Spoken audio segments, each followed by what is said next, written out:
But that's beside the point. You got all kinds, I mean, you got all kinds of stories for the barbershop. I know.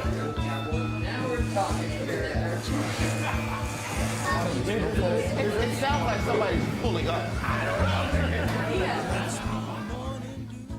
Clear up the misinformation about your background on criminal justice. I was probably one of the first elected prosecutors in the country to say we need to have reentry initiatives. And I designed from scratch and wrote out a program that focused in particular on young men who are arrested for drug sales. My policy was that we were not going to jail people for simple marijuana. And by the way, right now, I believe we need to just actually legalize the whole thing, and that's part of my platform. Yeah, for sure.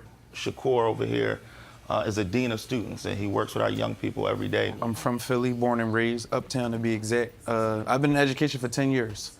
I started off as a teacher's assistant in a school in North Philly. Only 1% of teachers in public schools are black men. Yeah, for sure. 1%. The statistics are if a black child has a black teacher by the end of third grade, they're like 13% more likely to go to college. to succeed. Wow. Yeah. But to go to college even. And you know, part of actually my focus and agenda is what we've got to do to create incentives, which really are not necessarily incentives in terms of the will, but also we don't pay teachers enough. Right.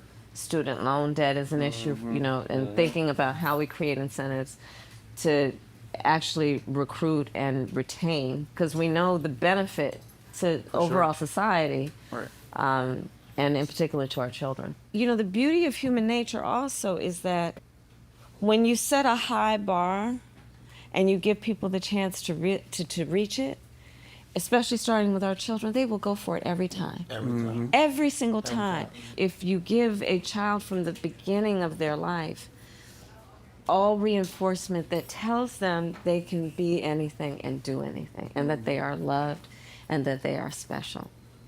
I mean, that is one of the keys, I think, to what we can do for the children of our families, our community, right? I mean, I think about it, you know, I grew up at a time where, you know, Aretha was singing "You Are Young, Gifted, and Black." And every signal we received told us that. Right. Yeah. And, you know, we weren't particularly special, but everybody told us we was. Right. And we believed them. But what we were talking about is representation and why it matters. That's And right. Being able to see yourself as a heroic figure. Yeah, right. Everybody feels lonely. Everybody Yeah, that's feels true. like just That's things true. aren't going your way. And when you look around, the way that society is being constructed, the way that it's just everything is so against you. No matter who you are, you're gonna have to hit the same roadblocks in life. As a black man, you know, it was about 2 weeks ago you released your plan for black men. And first, let me say thank you for doing it. I loved it. But And it's based on work I've been doing for years, by the way. Exactly. Right? Yeah. But a lot of times brothers don't feel seen.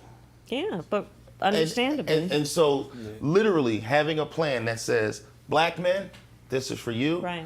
was extremely important. What we're seeing is getting more brothers to actually understand what's in the plan. But you also talked about other things. And I mean, I read the plan. I think it So, was 9 for pages. example, I to read your it all. point, I also know history to understand why people feel the way they do right now, and it's based on fact. You look at World War II.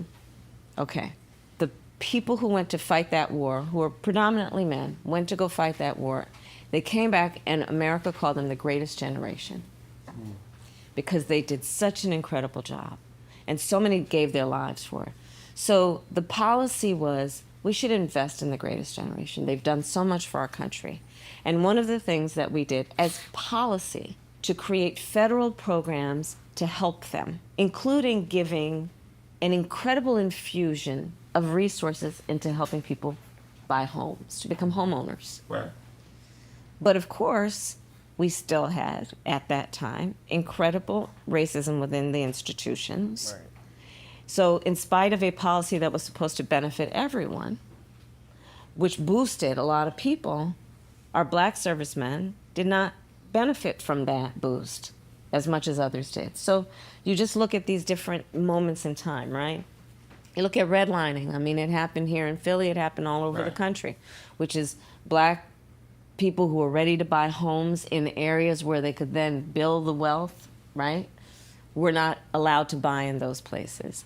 And today, Black families are 40% less likely to own their homes Right. than others. Okay? Right. So part of my plan and policy is recognizing that, to give people a $25,000 down payment assistance if they're a first-time home buyer, which just helps people literally get their foot in the door.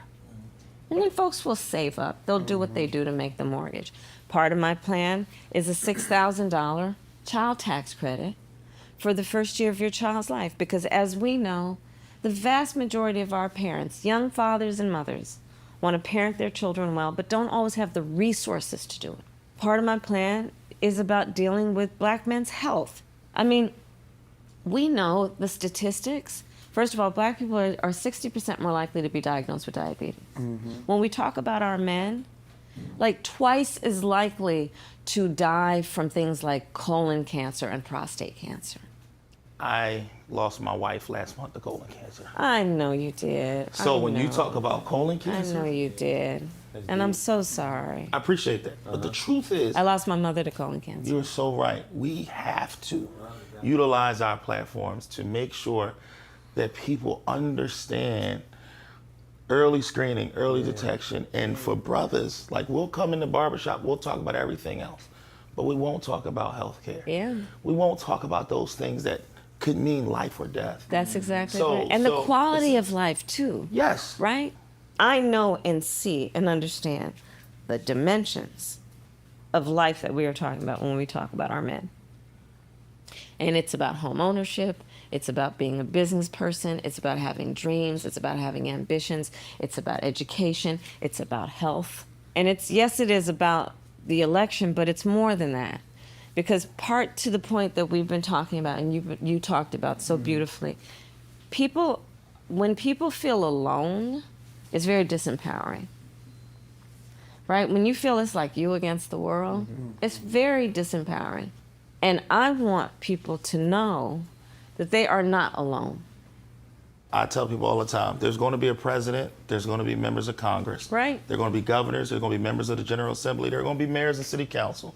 The question that we have to ask ourselves as Black men, are we going to have a say in who those people are going to be? That's exactly right. And when you don't vote, those folks still get elected. You just don't get to That's decide. exactly right. So I wrote with Cory Booker the George Floyd Justice and Policing Act when I Right. was in the Senate. And there were a bunch of folks who did not want it to happen and worked against it. And we still need to pass the George Floyd Justice and Policing Act, okay? But they worked against it. And then those are the same people who will quietly suggest, see, you shouldn't vote because nothing happens when you do. Because there are forces that also trying to obstruct Right. the good work. And here's the thing, though. If you don't vote, then you're not deciding who's in the positions of power to make decisions like, do we pass the George Floyd Justice and Policing Act? You see the vicious cycle? Right. So you don't vote, and then you end up taking yourself out of the game. And we should never take ourselves out of the game. There's a national spotlight every 4 years around the big ticket, the presidential election, and everything like that. There's also very important to make sure that you're voting in your local elections also. Good. Your judges, your state reps, your Absolutely. city council people, Sheriff. and also being engaged in that process so that you understand how all of these different functions work together. Right. To get the word out, whether people vote for me or not, whether they vote or not. Well, although we want to encourage them to vote for me. Everybody should But vote. but let's get the word out so people also understand what they have a right to expect and demand. Because this is not about doing anybody a favor. It's literally the right thing to do. Period. Well, you survived. You survived the barbershop. I had no question about that. Were you worried? I know. I mean, I knew you was going to do I it. think you were worried. No, I wasn't. Were you all right? You were Okay. Harris. You were Harris. That's how we built. Let's thank the Vice you all President for for hanging this out with us a little Thank bit. you for letting me come into the barbershop. I know what a sacred space this is. I mean, it's so And funny. I keep was some going to say conversations that- well, but this is where America's news gets told. No, for sure. Right? Like all the press we're here. This is where America's news